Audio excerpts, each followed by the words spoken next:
નમસ્તે બાળકો, સૌને મારા જય શ્રી સ્વામિનારાયણ. ધોરણ 5 વિષય હિન્દી અને વિષયાંક છે ખાના ખજાના.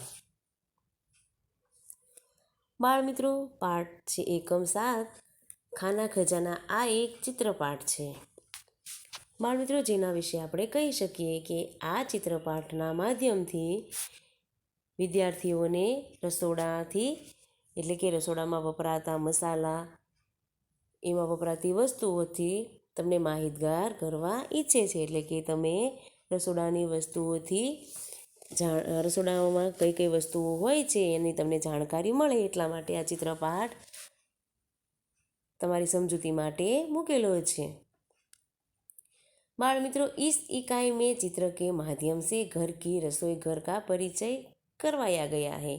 विद्यार्थी चित्र देखकर माँ, दादी और बच्चे के कार्य से परिचित हो और इसके सामान को जाने, इस हेतु से चित्रपाठ प्रस्तुत किया गया है. बाल मित्रों, આપણે કહી શકીએ કે રસોડામાં કઈ કઈ વસ્તુઓ છે. આ ચિત્ર તમે જુઓ પહેલાં, જેમાં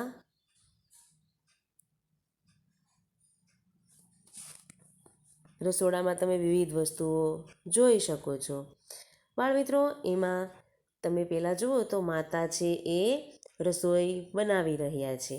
રસોઈમાં એ રોટલી બનાવી રહ્યા છે. પછી બાજુમાં એમનો દીકરો છે એ વ્યવસ્થિત જો તમારે નિરીક્ષણ કરવાનું છે બાળમિત્રો, એ કેટલો વ્યવસ્થિત આસન પાથરી, પલાઠી વાળી અને વ્યવસ્થિત રીતે જમવા બેઠો છે. મમ્મી ગરમ ગરમ રોટલી બનાવે છે અને ભાઈને આપે છે અને ભાઈ જમે છે. અને જ્યારે એની પાછળ છે એ દાદીમાં પુસ્તકનું વાંચન કરી રહ્યા છે. આ ચિત્રમાં પછી બાળમિત્રો આ બારી તમે જોઈ શકો છો અને બારીમાંથી તમે બહાર વાદળાઓ જોઈ શકો છો. પછી છે બાળમિત્રો આ રસોડાનો સામાન છે, જેમાં તમે ડબ્બાઓ જોઈ શકો છો. આ ડીશ છે અને આ વિવિધ મસાલાઓ રાખવા માટેની બરણીઓ છે, જેમાં આપણે 12 મહિનાના મસાલા ભરીએ છીએ ને, હળદર, મરચું, ધાણા જીરું, એવી રીતના ત્યાં મસાલા ભરેલા છે. પછી છે બાળમિત્રો અહીંયા તમે જોઈ શકો છો કે કેટલાક ચમચાઓ ટીંગાડેલા છે અને એના ઉપર છે એ ફ્રૂટ અને શાકભાજી રાખેલા છે. ફ્રૂટમાં તમે જોઈ શકો છો કે દૂધી, કોબી, મકાઈ, મૂળા જેવા શાકભાજીઓ છે. જ્યારે શાક છે તો અને ફ્રૂટમાં કેરી અને દ્રાક્ષ જેવા ફળ દેખાઈ રહ્યા છે. બાળમિત્રો, ઉપર છે અથાણાની બરણીઓ મૂકેલી છે. જ્યારે પછી તમે જોઈ શકો છો આ વાસણનો ઘોડો છે, એમાં અમુક વાસણ અને બરણીઓ પણ તમને દેખાઈ રહી છે. રસોડામાં આ ગેસનો ચૂલો છે, એના ઉપર માતાએ કુકર મૂકેલું છે. પછી આ છે પાણીનો ગોળો. પછી પાછળ છે બાળમિત્રો એક પેટી તમે જોઈ રહ્યા છો. એમાં આપણે જે ઘઉં ને બાજરોને ભરીએ છીએ એના માટેની મોટી પેટી છે, અથવા તો ડબ્બો કહી શકીએ. પછી છે બાળમિત્રો તમે જોઈ શકો છો કે આ ઘોડામાં છે એમાં તમે કેટલીક વસ્તુઓ જોઈ શકો છો, જેમ કે દાળ, ચોખા. આ ઉપરના ડબ્બા છે એમાં લોટ, એ બધી વસ્તુઓ મૂકેલી હશે.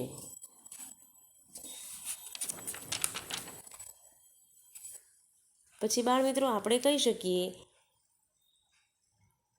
કે આ છે એ અલગ રસોડું છે અને આપણા રસોડામાં અત્યારે આપણે ઊભું પ્લેટફોર્મ અત્યારે નીચે બેસીને રસોઈ મોટે ભાગે હવે કોઈ બનાવતું નથી. આપણા રસોડામાં પ્લેટફોર્મ આવી ગયું છે, ફ્રીજ આવી ગયું છે. પછી ઘંટી આપણા બધાને મોટે ભાગે ઘરે હોય છે.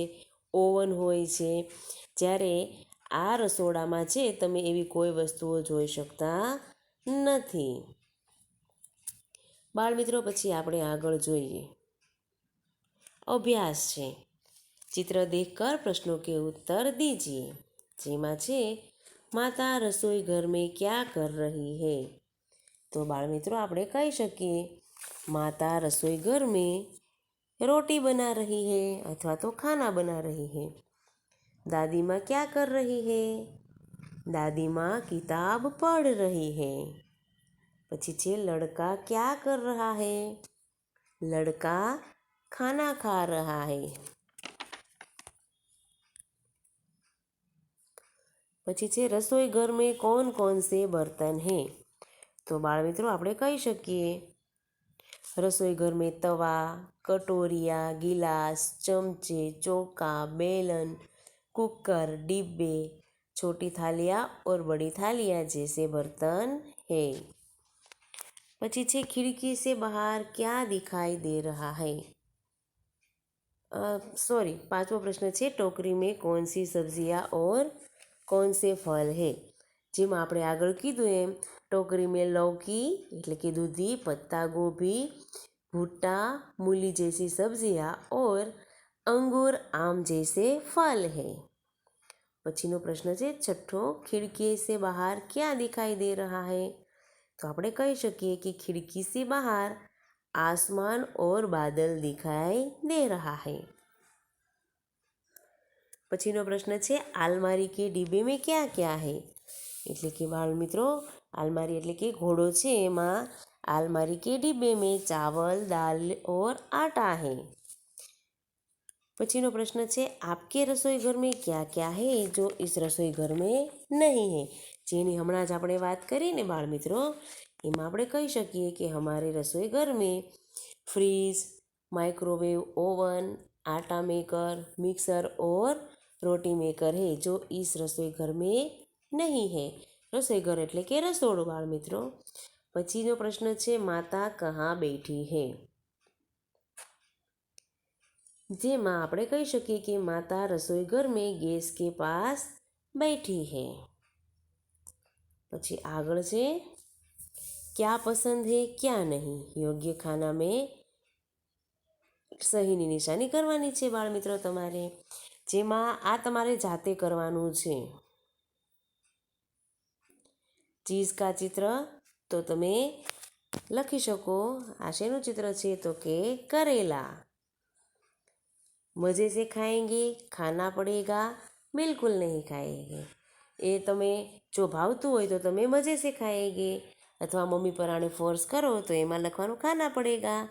અને જો બીજું કંઈક જમવામાં બન્યું હોય તો આપણે એમ જ કહીશું કે બિલકુલ નહીં ખાએંગે. પછી બીજું છે સફરજન એટલે કે સેબ, તો એમાં તમે કહી શકો કે આપણે મજે સે ખાએંગે. પછી શેનું ચિત્ર દેખાઈ રહ્યું છે બાળમિત્રો તમને? કેરી એટલે કે આમ, તો એ તો તમે મજે સે ખાએંગે. પછી જલેબી, તો એ પણ તમે મજે સે ખાએંગે. પછી છે આઈસ્ક્રીમ, એમાં તમે એમ કહેશો બિલકુલ નહીં ખાએંગે. ના, એવું આપણે કહીએ નહીં, આપણે તો મજે સે ખાએંગે. આ તમારે જાતે તમને જે ભાવતું હોય, ગમતું હોય એ તમારે જાતે પૂરવાનું છે. પછી આગળ છે तुमने अपने रसोई घर में माँ या पिताजी को खाना पकाते हुए देखा होगा, जरा बताओ तो कैसे बनाते हैं. તો બાળમિત્રો, તમે આપણે મોટે ભાગે મમ્મી જ રસોઈ બનાવે છે ને આપણે બધાએ પોતાના મમ્મીને રસોઈ બનાવતા જોયા હોય છે. જેમાં છે બેસન કે પકોડે એટલે કે ભજીયા, જે તમને બધાને ભાવે. એમાં તમને ખબર છે ચણાનો લોટ હોય છે, એમાં બટેટા, ડુંગળી, મેથીની ભાજી, બધી મરચાં, એવી બધી વસ્તુઓ નાખી અને આપણે ભજીયા તેલમાં તળીને બનાવીએ છીએ. પછી બીજું છે ગેહું સે રોટી, તો ઘઉંની રોટલી. એમાં પહેલાં આપણે ઘઉંને દળાવીએ છીએ, પછી એનો લોટ બાંધીએ છીએ અને એ લોટ બાંધીને એમાંથી નાના નાના લુઆ બનાવીએ છીએ અને રોટલી બનાવીએ છીએ. પછી છે દૂધ સે ચાય, તો તમને બધાને બનાવતા આવડે દૂધમાંથી ચાય. પહેલાં આપણે પાણી મૂકીએ અને એમાં ચા અને ખાંડ નાખીએ, એટલે કે ચાની ભૂકી અને ખાંડ નાખીએ છીએ. પછી એને ઉકાળીએ છીએ, પછી એમાં દૂધ નાખીએ અને ચા બનાવીએ છીએ. પછી આગળ છે બાળમિત્રો, અહીં એક નીચે દિए ગए ચિત્ર को देखकर कहानी बनाइए. જેમાં તમને એક ચિત્ર આપેલું છે, એ ચિત્ર તમારે જોવાનું છે અને એના ઉપરથી વાર્તા બનાવવાની છે. બાળમિત્રો, જે હું અત્યારે બોલું છું જેમાં છે एक गांव था, एक गांव में रामजी भाई नामक एक किसान रहता था. उसके 2 पुत्र थे. वे आलसी थे और आपस में झगड़ते रहते हैं. बाल मित्रों, તમે જોઈ શકો છો આ ચિત્રમાં કે બંને ભાઈઓ ઝઘડી રહ્યા છે. રામજી ભાઈ इससे बहुत दुखी थे. એ રામજી ભાઈ છે એ બંને ભાઈને લઈને ખૂબ જ દુઃખી રહેતા હતા, કારણ કે બંને ભાઈઓ છે આખો દિવસ ઝઘડો કરતા હતા. ધીમે ધીમે એના પરિવારની પરિસ્થિતિ છે એ બગડતી જાય છે. રામજીભાઈની વાત કોઈ સાંભળતું નથી. એ ચિંતા કર્યા કરે છે કે હું અત્યારે તો મારી ઉંમર થઈ ગઈ છે, હું નહીં હોય તો આ બંને ભાઈઓનું શું થશે. પછી તેઓ વિચાર કરતા રહે છે. ઘરમાં ખૂબ જ અશાંતિ થઈ ગઈ છે. એક દિવસ એ પોતાના બંને છોકરાઓને બોલાવે છે અને કહે છે, એની પાસે થોડા જે લાકડાઓ હોય છે એને આપે છે લાકડાની ભારી, અને બંને છોકરાઓને કહે છે. પછી એ લાકડા છે એને ગઠરી, એટલે કે એમ કહે છે કે તે એ બધા લાકડા છે એનો એક ભારો બનાવી નાખો. એ લાકડાનો ભારો બનાવે છે અને કહે છે કે તમે એને એક સાથે તોડો. તો બંને ભાઈઓ ખૂબ જ પ્રયત્ન કરે છે પણ તોડી શકતા નથી. પછી આગળ રામજીભાઈ છે પોતાના પુત્રોને કહે છે, હવે તમે એ લાકડી છે એને બધાને એક એક કરીને તોડો, એટલે એ તો આસાનીથી તૂટી જાય છે. બાળમિત્રો, પછી રામજીભાઈ પોતાના પુત્રોને પાસે બેસાડે છે અને છેલ્લા ચિત્રમાં તમે જોઈ શકો છો એમ કહે છે કે જો તમે બંને એકલા રહેશો તો તમને આ સમાજ છે એ તોડી નાખશે. જ્યારે સંપથી બંને ભાઈઓ ભેગા રહેશો અને ઝઘડો કરશો નહીં તો તમને કોઈ જ તોડી શકશે નહીં, એટલે કે કોઈ તમને હેરાન કરી શકશે નહીં. એટલે કે આ આપણે વાર્તાનું નામ આપી શકીએ કે એકતામાં જ બળ છે, એટલે કે એકતા મેં હી બલ હે. બંને ભાઈઓને પોતાના પિતાજીની વાત સમજાઈ જાય છે અને પોતે બંને ભાઈઓ ભેગા થઈ અને સંપથી રહેવા મળે છે. લડવાનું ઝઘડવાનું બધું બંધ કરી અને એના ઘરમાં શાંતિથી બંને ભાઈઓ સંપથી રહેવા મળે છે. બાળમિત્રો, સૌને મારા ભાવથી જય શ્રી સ્વામિનારાયણ.